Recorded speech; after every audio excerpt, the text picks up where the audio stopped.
I recently had the strangest experience of my life.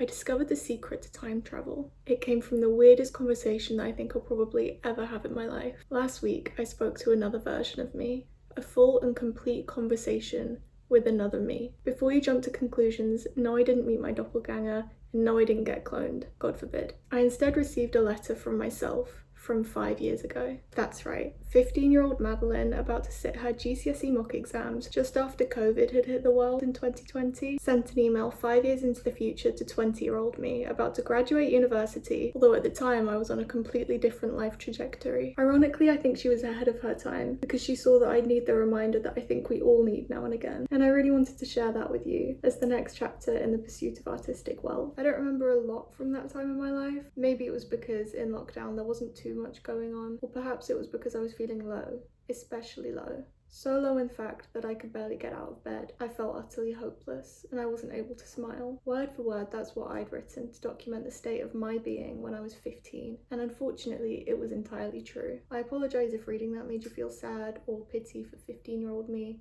It definitely made me feel sorry for what I was going through at that time. But aside from that somber and confessional statement to myself, my logical and straight to the point brain decided that the main bulk of this email should be a sort of questionnaire, a simple 15 questions to my older self, and I therefore gave myself the opportunity to have a conversation with myself. That's right, I paradoxically organised my first Q&A. I won't detail all the questions from my letter, since some of them referred to very private events that were happening at that time, in the hopes that they'd be over by 2025.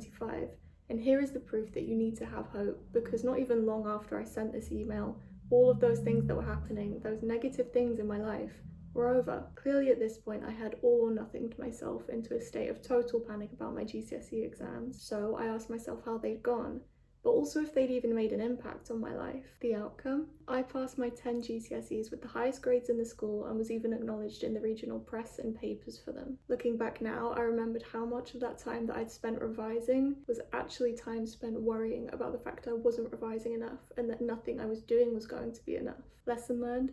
Don't spend your time worrying, spend your time focusing. Question 2. I asked myself what job I was doing at that moment. Since I was rock solid on my decision not to go to university at the time, I was not budging from taking a gap year to travel and then going straight into work, although I didn't really know what. I wrote, as you read this, remember how clueless you were about what career path to go down.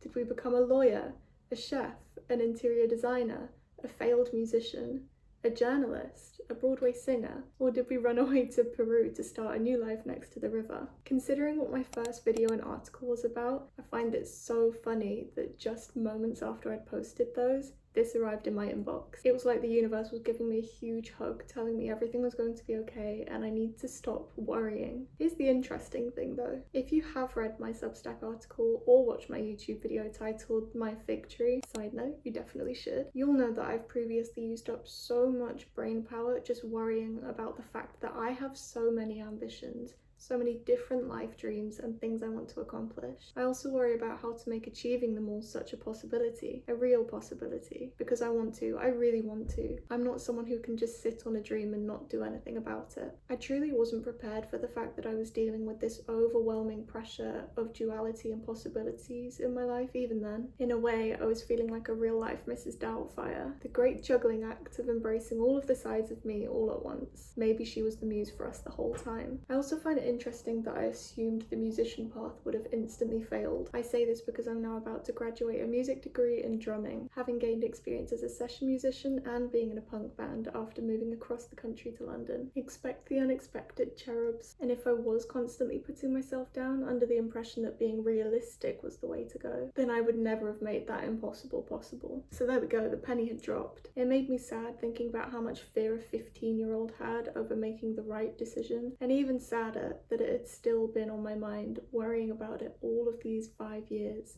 5 years of worry. But I want to end it there. No more than 5 years will I allow myself to worry about things that are, in essence, unsolvable. I can't predict the future, nor visit my own midnight library. You can see my latest read down there. But what I can do is treat my bias to action as non-negotiable. If I have a gut feeling that I should make something happen, I'm going to make that thing happen. That is how I started this channel and my Substack in the first place, after all. Question number 3. Have you made souffle yet? You've always wanted to. I have not, but I will prioritise it when I go home for Christmas because I just don't think my uni oven can hack it. Please comment on this video to remind me to actually do that, but also if you have a good recipe for me to try out. I signed this letter off with, "Are you excited for the future? Please tell me you've figured it out." Well, should we go with the bad news first? Or maybe the not so good news? See me trying to break this all or nothing cycle. You have not figured everything out. You're 20. Stop pressurizing yourself. And the good news?